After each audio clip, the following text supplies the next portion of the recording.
All right. So today we are going to start talking about Roosevelt's New Deal. So basically, Hoover is the president at the beginning of the Great Depression, and people were not happy with how things were turning out during his presidency. Remember the bonus march that we talked about in the previous video. So now Franklin Delano Roosevelt, also known as FDR, will be elected president. He is a wealthy New Yorker. He is a distant relative of the former president, Teddy Roosevelt. In 1921, he was diagnosed with polio, so he did have steel braces that would help him stand. This was something that he was very self-conscious about, so he never allowed photographers to take pictures of him in a wheelchair. So many Americans never even knew that he was paralyzed. In 1928, he becomes the governor of New York, and he is the Democratic candidate for the presidency in 1932. He obviously is going to beat Hoover in a landslide, 472 electoral votes to 59. He took the oath on March 4th, 1933, and people were encouraged by his new confidence. First thing he does to kind of settle down the banking industry and those bank runs that were taking place is he establishes a bank holiday. So the day after he took office, he declared a bank holiday and closed the banks for 4 days. The goal was to halt any epidemic of bank failures and to stop the runs on the banks so people could not go and remove their money from their banks. This gave him time to propose the Emergency Banking Relief Act, and it provided more government regulations of the banks, so more government involvement with the banks. He is best known for his fireside chats. He would basically sit in the office at the White House and he would discuss certain topics to provide relief and comfort to the American families that were put on the radios at that time. Remember, that's how people got their information, was through radio broadcast, not TVs, obviously no internet. So everything was done through the radios.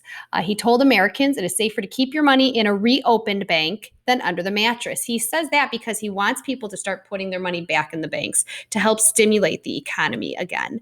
You don't just want to bury it in your backyard. The public began to redeposit their money the very next day once he gave his first fireside chat, telling them that the banks were stable once again. The Brain Trust are FDR's group of advisors. They helped FDR to decide and come up with strategies on programs to present to Congress. So in the first 100 days, the president signed 15 new bills.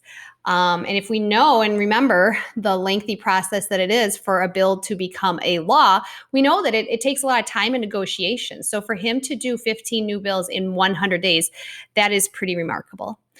These did come to be known as the New Deal programs. The New Deal measures had 3 goals, and these are very important for you to keep in mind. The first is to have relief for the jobless. So those that could not find a job, we need to do something to help them to find a job or some sort of support for them. Economic recovery is also one of the goals, and also to have reforms to prevent future depressions from taking place. So that's putting in place certain things so that we don't find ourselves in a similar situation that they were in back then. Now, the situation that's taking place today with COVID-19, also known as the coronavirus, they both started in 2 different ways. Okay, the Great Depression of the 1920s, 30s, it had to do with overspending, overborrowing, overexpanding overall. Back from and shifting to a way of life post World War I. The economic issues we're having today, it's because of this pandemic. Yes, there are some things that we could have done differently to help support the economy, but the way it was brought about is different. Okay. A pandemic is something that just takes the world basically by storm. So it's not like you can do a lot to stop it from happening. Yes, we took preventive measures to slow it down, such as shutting down schools, sheltering in place, all those steps that governors and the president have done. But it's a virus. It just goes on its own. So back to this. We're going to connect those two things back and forth. So the timing for us to cover the Great Depression with the whole COVID-19 coronavirus is pretty important, I guess. We can make those connections as we're going through these two major topics. Now, some of the New Deal programs, I might have you do this. I haven't decided yet. I have not assigned it right now. In years past, we have created a table, and you have to list the New Deal programs. You have to describe what they are, and you have to tell us about the outcome that they brought about. Now, New Deal programs, they always like to call it alphabet soup because they never gave the full name. They did a little acronym like FDIC, FERA, CWA, CCC. Now, the Indian Reorganization Act of 1934, obviously, that has the whole name, but they always like to shorten them in some way. Some of the obstacles to the New Deal, the American people supported it. So that helped FDR to become elected again in 1936. He did face challenges in the Supreme Court because they thought that some New Deal programs kind of were unconstitutional, and he was overstepping his powers, his boundaries as the president, as the executive branch. The FDR did respond by proposing to appoint 6 new Supreme Court justices. He felt that if he had judges that he appointed, that they would see his point of view, and there would be more people on the Supreme Court that would back him up. This wouldn't really fly with the other branches, and especially the Supreme Court at this time. So the Republicans knew this motive. He was a Democrat, keep in mind. So they knew that he was trying to pack the court, also known as court packing. And that's to gain a majority of justices that will support your ideas, support your philosophies, so you can kind of get things done without the Supreme Court jumping in and saying, oh, that's unconstitutional. Congress defeated the plan to appoint 6 new justices, but FDR did eventually appoint 8 Supreme Court justices during his entire presidency. Once, when others would resign, he would appoint those. And usually presidents do appoint people to the Supreme Court that support their philosophy, support their point of view, have their same ideas and outlooks for the government.